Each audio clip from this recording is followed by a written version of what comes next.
Puji nama Tuhan, bertemu lagi bersama saya Yobar Bola MD dalam satu rohani Kristen, dan kali ini mengambil tema yang hina dan tak berarti.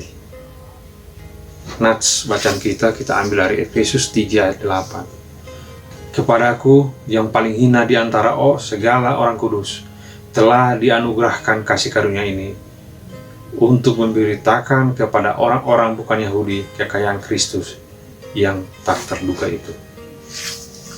Saudaraku yang terkasih dalam Yesus Kristus, Rasul Paulus adalah seorang tokoh besar dalam Alkitab. Pelayanannya dan pemberitaan Injilnya sangat luar biasa. Di tengah berbagai kesulitan, penderitaan, aniaya, dirajam, bahkan ancaman penjara sekalipun tidak membuat ia lemah atau tawar hati. Justru di tengah penderitaan dan berbagai tantangan yang dihadapi, Paulus memiliki kekuatan yang begitu besar sehingga ia mampu bertahan. Bahkan kehidupannya menjadi berkat bagi banyak orang.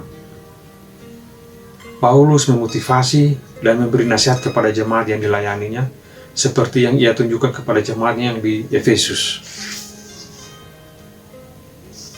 Saudaraku, Paulus menyadari bahwa ia adalah orang yang paling hina dan merasa tidak layak menjadi rasul jika dibandingkan dengan rasul lain.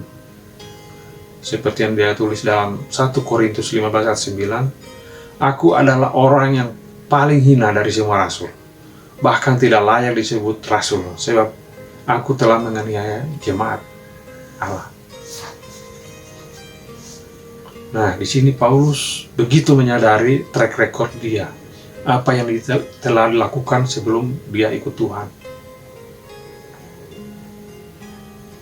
Dan kita semua pasti sudah tahu ceritanya bagaimana dia menjadi orang yang paling depan untuk menganiaya pengikut Tuhan Yesus.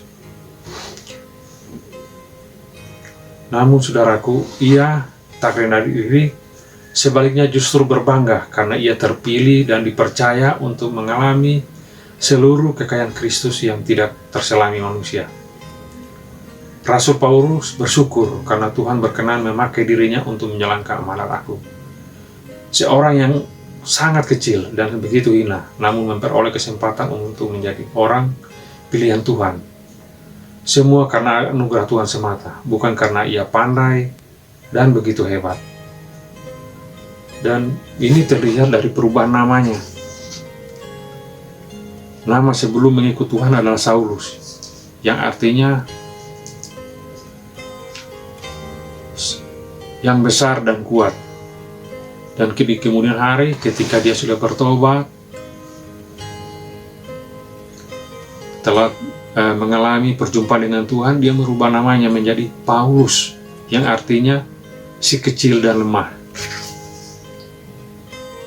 Saudaraku yang terkasih, begitu juga dengan kita. Siapakah kita ini di hadapan Tuhan? Kita adalah orang berdosa dan sangat hina.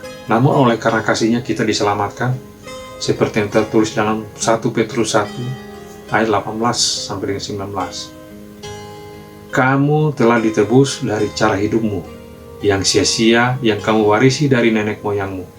Itu bukan dengan barang yang fana, bukan dengan perak atau emas, melainkan dengan darah yang mahal, yaitu darah Kristus, saudaraku.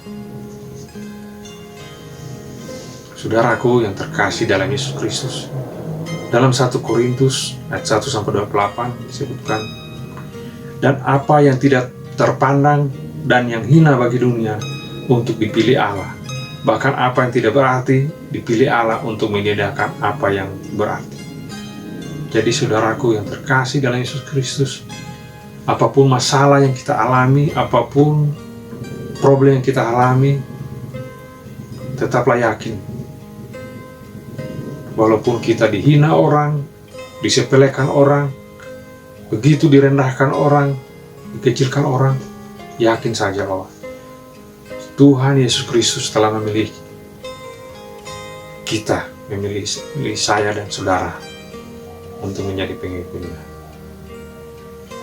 Demikian Renungan Harian Kristen. Salam, Tuhan memberkati.